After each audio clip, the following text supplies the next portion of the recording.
আজ মহালয়া, তাই তর্পণ করে এসে আমি গেছিলাম তর্পণ করতে।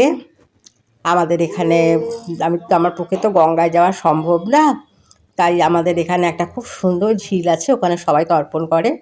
তা আমিও তর্পণ করি।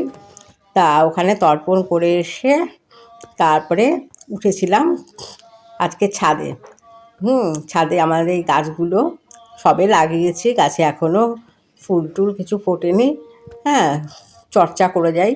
হ্যাঁ, দেখি কবে ফুল টুল ফোটে। তো তুলসী গাছ অনেক হয়েছে, প্রচুর তুলসী লাগিয়ে করেছি। আর এখন এই গাছগুলোকে সবে লাগিয়েছি, তাই এলাম একটুখানি ছাদে। হ্যাঁ, ছাদে রোদটাও পোহালাম, আকাশটাও দেখলাম। আকাশ, সূর্যটাকেও, সূর্যের মানে তেজ গায়ে লাগালাম। সূর্যের আলোটা, রোদটা, কারণ ভিটামিন ডি তো সূর্যের আলো থেকেই পাওয়া যায়।